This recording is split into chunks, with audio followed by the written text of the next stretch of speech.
Hello and welcome to the newsroom with Sana. Today we're going to be taking a look at three important stories. The first one is the way that the current discussions are going on between the US officials and the Russian President Putin. And this is, of course, a very important way forward on resolving the Russian-Ukraine conflict, something that Mr. Donald Trump had been championing to do so since he took over office. And this is part of a number of such discussions that were taking place earlier in Geneva, then between the US and Ukrainian side.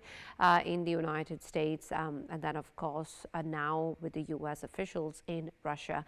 The important aspects of this are still coming in terms of what is being discussed, but it seems that what is now on the table is very different from what was earlier put up as the 28-point plan from the US side, and indeed perhaps different from the 19-point plan, although the statements coming in from the Ukrainian side and meeting of Zelensky with the very important aspect of the way that European nations, including France, are actually going to be taking a look at this particular issue, puts forward the question mark of what really remains as the core issue. The territorial integrity, of course, remains to be a big challenge. Ukraine seems a bit wary as to whether or not this can result in the right way forward for the resolution as it plans to see it. So it remains to be seen what comes out of it. Just before this meeting, we also heard Putin talk about how it does not want to go to war with the European nations, and it does not want to fight on this front. But if that is something that is what they need or what they want, then they will not shy away from doing so. So we're going to take a closer look at what that means and exactly how that is going to influence these discussions. Secondly, we're also going to be taking a look at what is happening in terms of the US-Venezuela standoff. There seems to be a growing military presence near Venezuela by the US, and there were a couple of ships that have also been targeted in the Caribbean.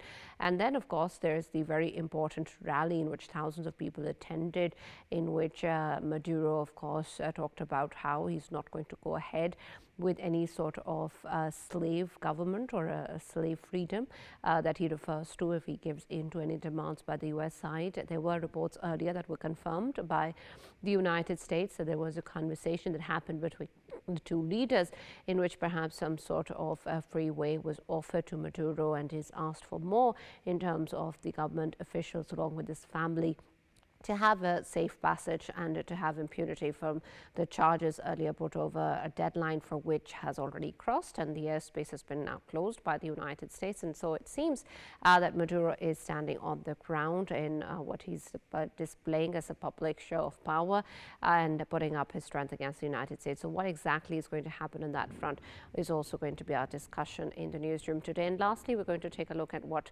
devastation, unfortunately, has hit Sri Lanka since Friday as part of Cyclone Ditwah. And this is, of course, something that is causing the deaths of hundreds of people and injuries to thousands more.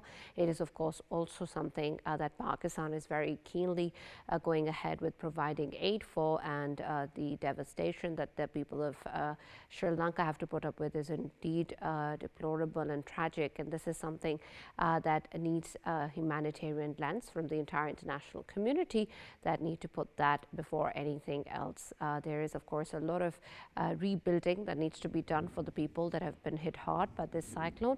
And so we're going to take a closer look at the on-ground situation and what more can be done to help the people in this catastrophe. Firstly, we're going to be taking a look then on what is happening on the Russian-US front and whether or not there's any real progress forward in resolving this conflict. There's a lot of momentum that has been going on since Geneva, and so it seems that at least there is the urgency and the assurity with which many of world leaders are moving ahead in resolving this issue. But key challenges still remain to the discussion. For this, we have been joined by Kokab Farshori, a political analyst, and Naade, research fellow at PoliTact. Thank you very much for joining us and being a part of the newsroom today. Kokab, I'll start with you in terms of how you see the current situation, starting from what we first experienced in Geneva and then the revised plan shared by European nations, the talk that Ukrainian officials had with the US side, and now with officials in Russia. Where do you think this conversation is still holding? Because it seems seems that Russia, at least in rhetoric, is saying that it is looking forward to going ahead with an agreement if that means there's going to be future agreements as well. But at the same time warning that if Ukraine does not agree, it's going to advance in terms of its action on ground. And Ukraine also saying that it is hoping for a good way forward, but still wary of some of the key points, including the very important territorial integrity of the country. So where do you think that these discussions currently hold, and what can be expected of the meeting between the US officials and President Putin? Well, thank you very much for having me. Yes, this meeting is absolutely important. While no one can predict the actual outcome, or nobody has a silver bullet, if there is, or if there was ever a way, this is the way. So we cannot expect any breakthroughs. We cannot expect any resolutions without meetings of the sort that we are now going to see in Moscow between the U.S. delegation led by Witkoff, and of course he's flanked by Jared Kushner and President Putin of Russia. So yes, it's an extremely complicated situation because when President Donald Trump was sworn in, even before that, he promised that the war would be over within days. Of course, that didn't happen because it shows the complexity of the situation. Russia is not backing out. President Putin is adamant. He's saying he's on the right side of history. He has not committed any aggression as he's accused of, while Ukraine is holding on its own. So these are two very, very tough countries which are fighting. In fact, Ukraine says it's fighting for its survival. So bringing the two sides to any kind of agreement is extremely tough. But if there was ever somebody who's holding the key to this entirely complex situation, it's these two men who are going to meet President Putin in Moscow. And of course, the US has a lot of leverage over both countries, more on Ukraine than on Russia. But still, if there's one country that can have any leverage on these two countries, any country that can offer guarantees, any country that can assure peace, any country that can offer both carrot and stick, that is the United States. So if there is a way, this is where you're going to find it. Otherwise, you will hit a wall. If there can ever be a door, this is the door. Absolutely, but Mr. Farshori, there's also, of course, the very important aspect of what will really be agreed upon, because I understand that the impetus is there, there's momentum, there's a lot of people trying to at least get something out of the current situation, and that is a welcome sign. But what will be different in terms of the influence, or in terms of the need for Russia in particular to agree on certain points that it did not do in the past, because they are essential to making sure this happens? For example, gaining more territory. I mean, of course, Russia will. It's a very tough negotiator, no doubt about it. So, if the United States has to find some kind of a solution or some kind of resolution to this, of course, they'll have to agree on some of the things that Putin wants. Territory is, of course, is absolutely essential to this entire conflict. This whole thing began. And we must not forget Russia's previous invasions. So if the United States somehow agrees to the terms of agreeing to the territory, or recognizing the territory that was taken by Russia, that can be a very good incentive for Putin to agree to the US terms.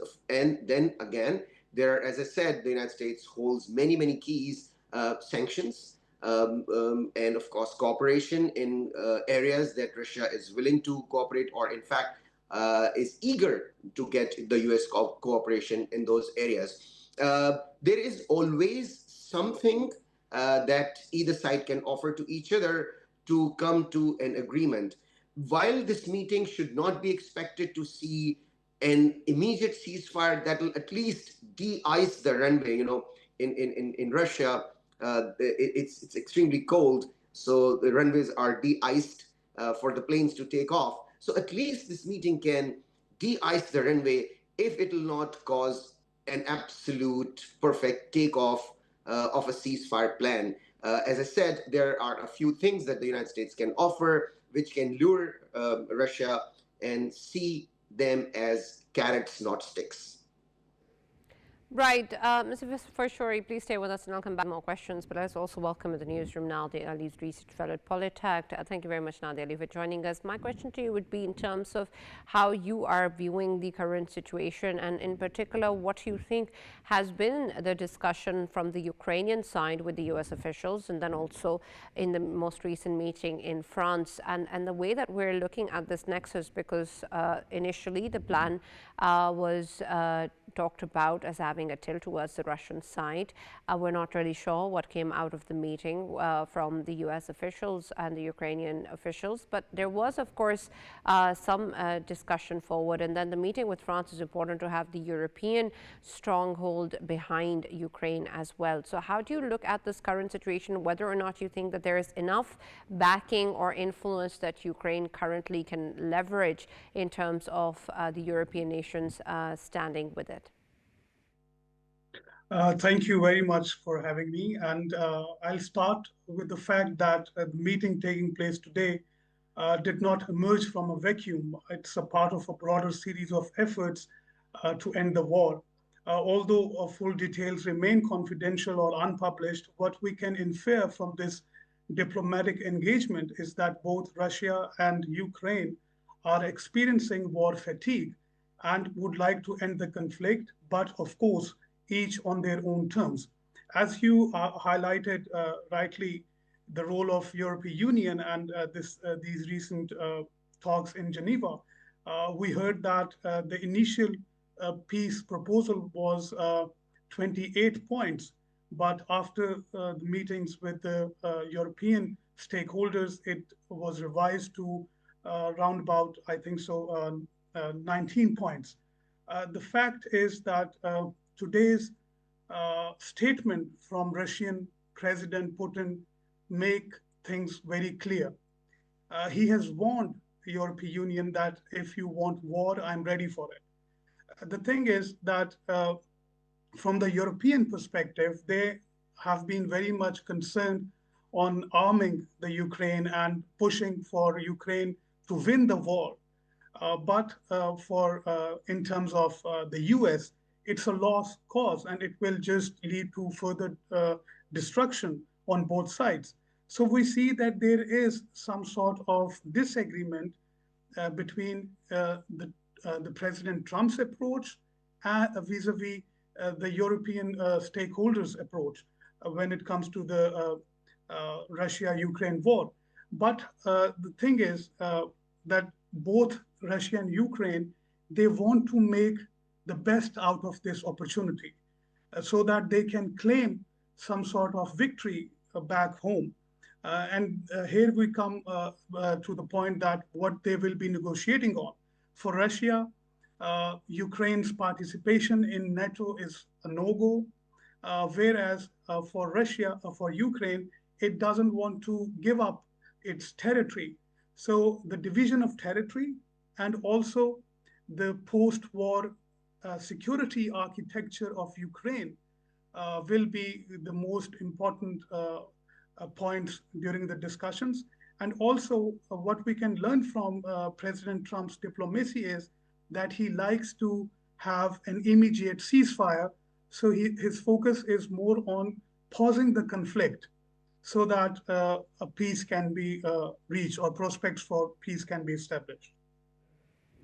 Absolutely. Mr. Naade, we're hearing that the meeting is now moved to closed-door negotiations, and I want your take on what is really at stake here, because it's important, as you mentioned, with what Putin just said before the entering into this meeting about how if Europe is ready to go to war, so and if that's what they want, and then Russian side is ready to go to war. This is essential in terms of how that is going to influence the discussions forward, because there seems to be, of course, this positioning of the European nations of supporting Ukraine, but they've also have set out a plan, the 19-point agenda that they earlier pointed out, and they also want this negotiation to move forward. They've praised Trump for his efforts as well. And so I want your take on how will you think that this current temperament with reference to where the discussion is leading, how we're expecting something to happen, and this close to these discussions is going to then be taken by both the advancements that are happening on ground in Ukraine, with Russian forces just earlier telling Putin of gaining more territory, something that Ukraine has denied, and then this kind of rhetoric. It's not going to go down easy with the European nations. Are they going to be able to put a stronghold towards such discussions given the current scenario?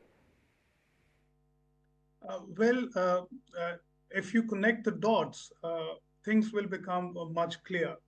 What I see here, as I have just said, that what we are heading towards is an immediate ceasefire or pausing the conflict. This tends to be the main priority between these negotiating parties. And of course, this is one of the precursor to establishing prospects for peace. And what I see here is, given the fatigue, as I mentioned, there is war fatigue in Ukraine as well as in Russia. And they want to have some sort of conflict pause. And that will, of course, decide the next phase, that how things will emerge from this immediate ceasefire. If you look into, I can give you an analogy here, that when President Trump proposed his Gaza peace plan at the UN Security Council, Russia abstained to vote, but it didn't exercise its veto, which meant that there was already some sort of understanding being reached between the US and the Russia, because they see each other as important powers, global powers. And of course, President Trump, he doesn't want to offend Russia, and neither President Putin wants to do the same. So they really want to reach some sort of compromise or some sort of consensus. But the thing is that both directly or indirectly see the role of the European Union as disruptor to peace, which is of course a big challenge when it comes to reaching a collective consensus among the parties involved.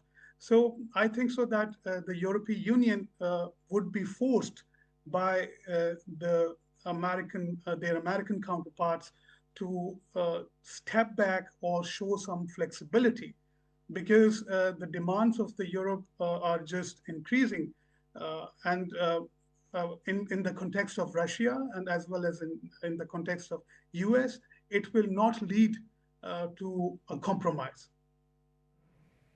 Right. Thank you very much, Naade, for joining us and being a part of the newsroom. Mr. Ray, I'll come back to you with the question of, when we talk about the ceasefire in place, and it seems to be at least something that Russia earlier was not very inclined to agree upon, having to chalk out all the details before their ceasefire. But even if the Russian side actually agrees to a ceasefire before the rest of the details are chalked out, I want your discussions on what really then would guarantee that there will be steps forward in terms of peace and resolutions on ground, because we've seen some sort of a situation happening similarly in Gaza, where at least the peace plan was brokered, the ceasefire was there, but there's so much that still remains in terms of actually getting peace on the ground, or getting the ISF on the ground, getting the way forward for a free Palestine. Do you think that a similar sort of situation can be true for the Russian-Ukraine conflict, where we have a shallower level of peace achieved in terms of at least the current situation and the ceasefire and the end of suffering, which is welcome and it's great, but not with a real plan of a way forward? Well, no peace plan can ever offer an absolute guarantee that it will not be broken or it will not be violated. However, the two situations. Right, but Mr. Farshori, my question, Mike, sorry to interrupt you, but my question is not just in terms of violation. My question is, will it go ahead without a proper plan or framework of what's next? Absolutely not. You are correct that there has to be a very well written, very well thought out plan to ensure a ceasefire, because the stakes are very, very high. No doubt about it. And we also, and all sides, not just the Russian side and the Ukrainian side, but the other parties like Europe and the United States, they all see the fruitlessness of carrying on this madness of fighting. There seems to be no end in sight. It's been going on for more than 3 years. So many lives have been lost. So while, as I said, yes, one should be hopeful that it'll last the peace process, of course, and the ceasefire plan should be presented in a way that it'll be stuck to. All parties will respect that. And again, as I said, the stakes are so high, and all parties have seen that there is no end in sight. And also, there is a slight difference in this situation, because the balance of power is not as lopsided as it is in Gaza situation. So here, both sides have a lot more to lose than in that situation, and that's why I think they'll be a lot more respectful to the terms that have been agreed upon. And of course, it's all yet to be seen. The pictures that have just been released by Kremlin, they show a cordial environment where the meeting is taking place or has already taken place. And Kremlin is extremely careful in public perceptions. So when they released those pictures, they must have that in mind, that President Putin is sitting across the table with the US delegation, and they would not have done it if they were not hopeful about some kind of a breakthrough or some kind of fruitfulness that's coming out of this meeting. So while diplomacy is not a game of guesses, one can only hope that what has just started should lead to a more permanent ceasefire than we've seen in the past. Right. Thank you very much, Kokab Farshori, for joining us in the newsroom. There's, of course, a lot that remains to be seen as to what comes out of these discussions, which have now moved to closed-door meetings. And we'll be getting more information once this is completed as to really what is the result of these discussions and whether or not we've moved forward in resolving this conflict. But it seems that all parties are at least keen to do so. We're now going to move on to our next segment that takes a look at what is happening between the US and Venezuela. We have Maduro rallying thousands of people, talking about not going ahead with any slave government or slave power. And we have the US President, Mr. Trump, increasing military presence near Venezuela and closing its airspace. And so it's important then to see what really is going to be the way forward on this front, and whether or not there can be any operational activity that we can see from the US side that says it's aimed at anti-drug trafficking, and Maduro claiming that it's aimed at stopping its government. For this, we've been joined by the journalist and commentator, Vytautas Bruveris. Thank you very much for joining us and being a part of the newsroom today. And I hope that I've taken your name correctly, but forgive me if I haven't. Bruveris, I want your take on what you think is currently going on in terms of the way that both sides are, of course, very active in terms of putting this front. We have the military presence that's there now from the US side, and of course the direction in which the US is commenting on is, of course, an operation against drug trafficking. But in the Venezuelan terms, Maduro sees it as an effort to topple its government. And the rally that we've just seen has put to bay concerns of him fleeing the country or striking a deal with the United States, even though that might have been something that both the sides discussed. What really do you see happening in the near future? Because it seems now that the confrontation is more likely than any free passage that earlier was discussed. Trump put himself in the situation where he already has no other possibility than let's put it like that, to do something. Yeah? To do something, I mean military action. Of course, he has to do some military action, and I think it would be like some kind of limited military action, and most likely airstrikes. Some airstrikes, something like we saw in situation in case with Iran. So I think he has no other options than to do this, because he built all the built-up and all the posture of him and of his team, of all the logic of his moves were that if he now chickens out, so to say, steps back, it would be the new devastating blow to his prestige, first of all internally and externally, internationally on stage, because the world is watching him.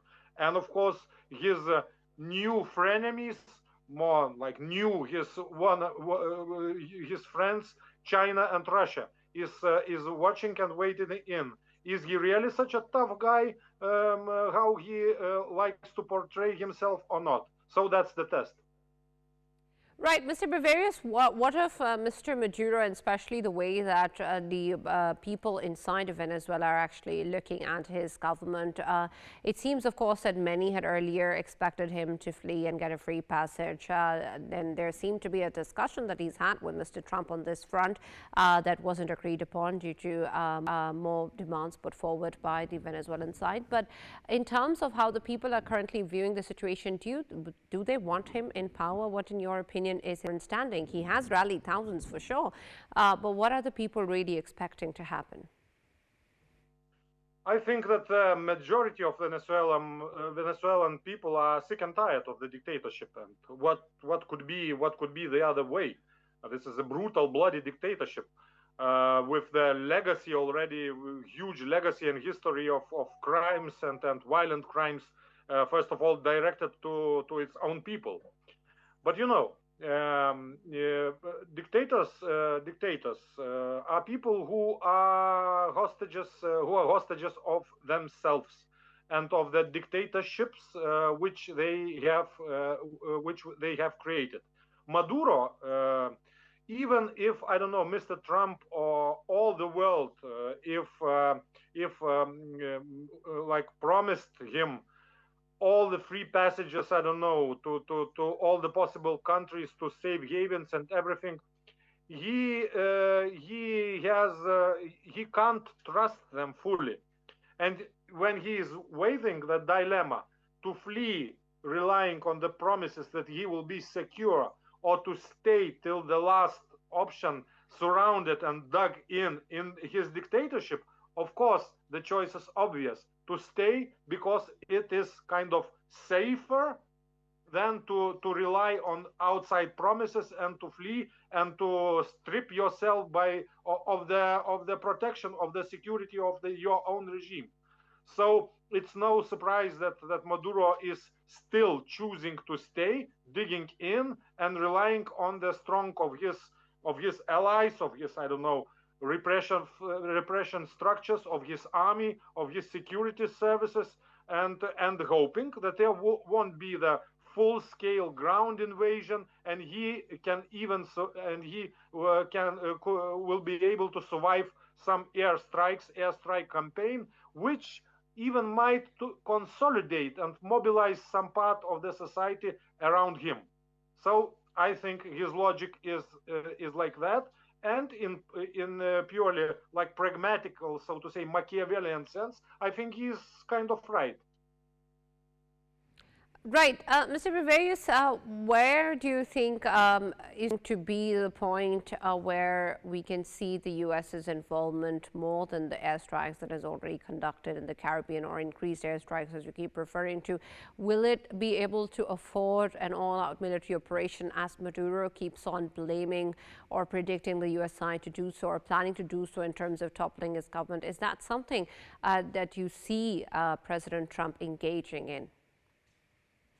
No, I think still, I don't think Trump administration and Trump team is, so to say, strategically mature, yeah, and able to see long and big strategic geopolitical trends, to see them properly, to understand them, and to plan their actions according to these trends. We can see it perfectly in the example of the so-called Ukrainian peace talks, when the Trump administration and Trump team is showing themselves as totally like not mature people and irrelevant and inadequate to the objective reality.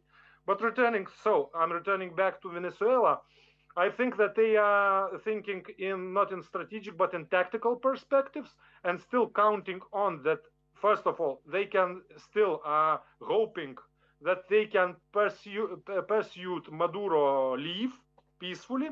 If not, then they will go to the plan B airstrikes campaign, or maybe some limited special forces operations on the ground, but it's risky as hell, as we know from the experience of previous various US administrations in other continents. So, and if these airstrikes fails in breaking, in cracking down Maduro regime or forcing him to leave, then administration should move to plan C. But I don't think that they have plan C. That's the problem. Right, Mr. Bruveris, in terms of when we take a look at the situation on ground in Venezuela, and then of course in the larger sense that you were talking about the US's foreign policy relations involvement with other countries, how exactly do you think that the current situation inside Venezuela is going to use what Mr. Trump has earlier spoken about as being a champion for peace, being somebody who wants to negotiate, who wants to end conflicts in terms of striking a deal? Because this was something that was earlier being taken as a possibility by the Venezuelan side. Will that be something that Maduro is going to take up again with the US side? And if that is an option, do you think that he will readily flee the country? Well, I don't think that as I've said, I don't think that Maduro is now serious. Well, of course he is considering the option. He was considering, and he is still considering the option, but still choosing the option, the risk, taking on the risk of staying, because it is still more secure to him personally, more secure to him, more secure to his life personally. And there should be the conditions when the regime and Maduro personally sees that it's hopeless for them. Yeah, that the regime is falling, that there are inside cracks. Then the elite or special services are turning from Maduro and leaving him. But we don't see still such situation, at least from outside in the regime. So. The tension is building up, and US is US and Trump personally is feeling growing pressure on him to take military action, and he will, I think, if Maduro is staying like that, he will take this military action. But you see, you mentioned this Trump's image of peacemaker, of isolationist, of leaving the world alone and concentrating in US, and we see that it's not the case, especially in the Venezuelan case. Yes, so all this situation is already creating a big problem and tension for Trump internally in US, even among his most devoted voters. Yes, of course, who are, at least the recent polls in the US show that at least part of his base, of Trump's base, is against this. So Maduro and Venezuela and China and Russia, especially Russia and China, who are very closely watching how this situation will play out, they are seeing that the risk that for Trump, that he will have ever-growing domestic problems if he moves on in the escalatory way towards Venezuela, is growing. So that's again encouraging Maduro to refuse, to resist, and to stay dug in, and he is doing this. Right. Thank you very much, Mr. Bruveris, for joining us and being a part of the newsroom and sharing your views. My pleasure. There is, of course, a lot that still remains to be seen as to how the situation is going to develop and what really is going to be the way forward. But it seems that both sides are, at least for now, adamant in putting forward their stance. But whether or not the US is going to take more action on ground remains to be seen. But at the same time, we see that Maduro's government is putting forward its own stance and just recently has rallied a lot of people in support. But at least in terms of what really goes on ground is increased suffering, and whether or not that is going to be something that can end as a result of the pressures that is increasing from the US side is a matter that is going to evolve, and we'll be here to talk more about it. We're now going to be taking a look at our last story that focuses on unfortunate devastation that has been caused by Cyclone Ditwah in Sri Lanka, and this has resulted in the loss of hundreds of lives and injuries to many others, and something which, of course, the people are reeling under.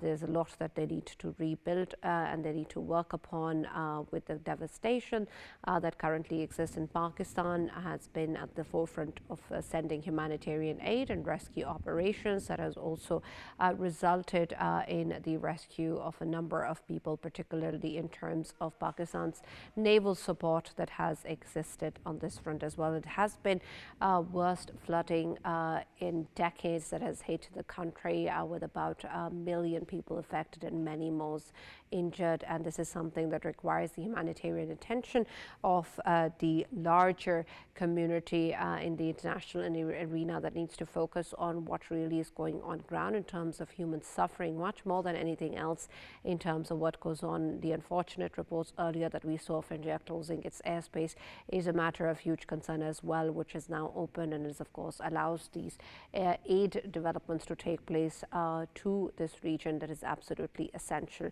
to take the situation forward. To talk more about this, we've been joined by Zulfick Farzan, who's a Sri Lankan journalist. Thank you very much for joining us and being part of the newsroom. I'd like your take on how you can tell us about the current situation on ground and what it is at the moment, the rescue operations that are underway, the aid that the people need. How exactly do you think that international partners around the world are contributing to it, particularly Pakistan, and what more is needed? Hi, thank you for having me. Well, to start off, we just got some despairing news that the death toll from the devastating landslides and the flash floods caused by the cyclone has risen to 465, with 366 also missing. And the Central Hills has been the worst hit in Sri Lanka. Districts like Kandy, Matale, Nuwara were completely cut off from the entire country following these flash floods and the cyclone and the landslides that were caused. Even just today at our newsroom, we had to report the grim discovery of 22 bodies that were buried, and they were discovered 4 days after the landslide completely buried that entire village. And it was really disturbing images that we had to witness when those bodies were being taken out. With regard to the aid, at the moment, most of the areas that were affected by the flash floods have been reached, but there are certain areas that one cannot reach. Even with the adverse weather conditions, it was really difficult for troops on foot to proceed to those locations because roads were completely washed off, bridges were completely washed off, and some villages turned into small islands completely cut off from the rest of the country. At the same time, helicopters were being used to airdrop relief items, and also massive trucks used for sand transport were in fact used for the transportation of these relief items. When we speak of the relief items as well, there are a lot of collection points in Sri Lanka where we are seeing media organizations like the Maharaja Media Network that I work for, then other philanthropist organizations that are setting up collection points for the general public to come and donate, and we've seen overwhelming support. But the biggest problem that the entire country is seeing right now is that there's 1.5 million Sri Lankans who have been really affected by these flash floods and landslides, and getting help to them right now is becoming the #1 top priority for every Sri Lankan. And for most parts of the country, it is becoming a challenge, as I said, because we cannot reach most of those locations because of the adverse weather conditions and because of the terrain where those villages are located in. Right, Mr. Farzan, and I'd like you to press upon this further as well, because of course you know that there is a lot of support that is extended from the people in the government of Pakistan in this regard. And I understand the challenges exist in terms of reaching these areas, and especially with reference to the terrains. But if you could also lay down for us what is really needed in terms of what help can be provided, and what else can be done in order to support the people in the government of Sri Lanka at the moment. Yes. Before I answer that question, I would like to mention that the Pakistan Navy ship PNS Saif, along with its helicopter, have been really helpful towards the Sri Lankan government and the Sri Lankan security forces in making sure that people are evacuated, airlifted, and supplies are sent to these locations that cannot be reached. In terms of what Sri Lanka needs right now, I would like to quote the president when he said, rebuilding is going to be the toughest challenge that Sri Lanka is going to face right now. So rebuilding infrastructure, rebuilding communities is going to be a massive challenge, especially when Sri Lanka is just recovering from its worst economic crisis in history. With regard to the supplies that are really required, it's clothing. There are villages that have been completely washed out, and people just ran away from those houses with only what they were wearing. So many villagers need clothing, then basic essentials like rice, lentils, some soy meat, and basic food items that they can get by for this time period until a new program comes into place to support them. And at the same time, we've seen a lot of support coming in from the government of Pakistan as well, including its Navy personnel who have been actually going on search and rescue missions along with its helicopter.